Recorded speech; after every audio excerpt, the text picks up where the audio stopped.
To my channel. मेरा नाम है मृदुला और आज हम डिस्कस करने वाले हैं फ्लैश डिस्टिलेशन के बारे में।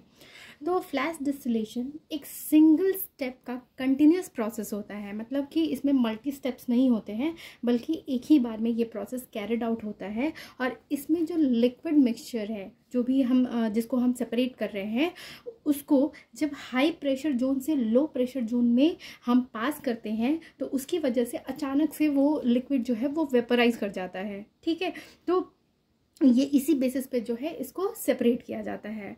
तो यानी कि इसमें जो दोनों फेज है, लिक्विड और वेपर, वो आपको एक तरह से इक्विलिब्रियम में एग्जिस्ट करते हैं, क्योंकि जैसे ही हाई प्रेशर से लो प्रेशर में जा रहे हैं तो सडनली वो वेपराइज हो रहा है, यानी कि वो आपको एक इक्विलिब्रियम मेंटेन कर रहा है। तो इसलिए इसको इक्विलिब्रियम डिस्टिलेशन भी कहते हैं।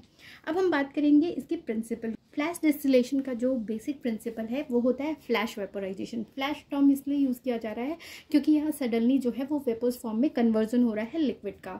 तो जब लिक्विड को हाई प्रेशर जोन से लो प्रेशर जोन में लेके जाते हैं तो क्या होता है कि ये जो लो प्रेशर है वो लिक्विड को उसके बॉइलिंग पॉइंट पे रिड्यूस कर देता है, मतलब लिक्विड का बॉइलिंग पॉइंट अप्रोच करता है। जैसे ही बॉइलिंग पॉइंट आता है, और ये बॉइलिंग पॉइंट आने के लिए जो एनर्जी चाहिए होती है वो आपको लिक्विड से ही मिलती है, और ये लिक्विड जो है वो टेम्परेचर को डिक्रीज़ कर देता है। डिक्रीज़ करता है तो वो बॉइलिंग पॉइंट अचीव हो जाती है, जिससे कि सडनली जो है वो वेपर्स फॉर्म हो जाते हैं लिक्विड्स के।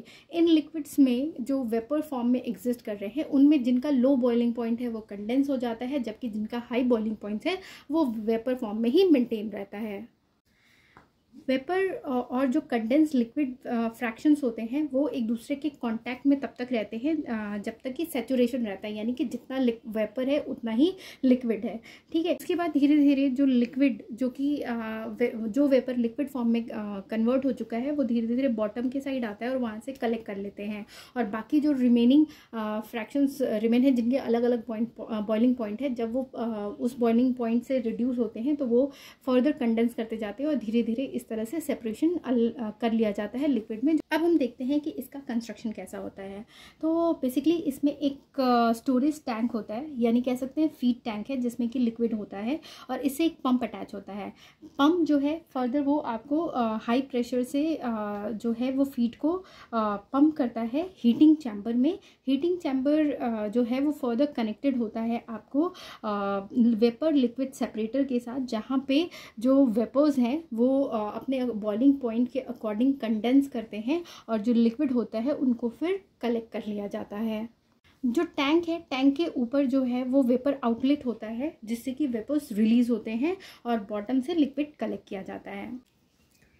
तो वर्किंग बेसिकली कैसी होती है कि सबसे पहले जिस भी लिक्विड मिक्सचर को सेपरेट करना है उसको फीडिंग चैम्बर में फीड करते हैं, और उसके बाद जो है वो हीटिंग चैम्बर में जाता है, जहाँ पे लिक्विड जो है फिर वो हीट होता है। और ये यहाँ पे हाई प्रेशर होता है। ये जब लिक्विड हाई प्रेशर जोन से फिर एक वॉल्व के थ्रू पास करते हैं, जहाँ पे उस लिक्विड का वेपर जो है वो रिड्यूस कर दिया जाता है।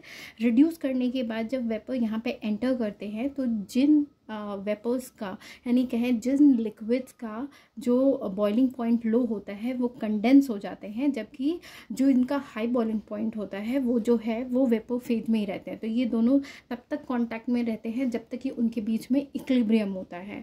जब ये इक्विलिब्रियम अचीव हो जाता है तो वैसे ही जो लिक्विड, यानी कि जो कंडेंस लिक्विड है वो नीचे की तरफ आ जाता है और वेपर्स जो है वो ऊपर रहते हैं। ऊपर से वेपर्स कलेक्ट कर लेते हैं और नीचे से जो है वो लिक्विड कलेक्ट कर लिया जाता है, और इस तरह से सेपरेशन जो है वो फ्लैश डिस्टिलेशन में किया जाता है। कहते हैं कि फ्लैश डिस्टिलेशन कहाँ यूज़ करते हैं, तो इसमें जो है जिन लिक्विड्स के, यानी कि ऐसे लिक्विड्स का मिक्सचर जिनका बॉइलिंग पॉइंट अलग अलग है, वहाँ पे फ्लैश डिस्टिलेशन यूज़ करके सेपरेशन किया जाता है।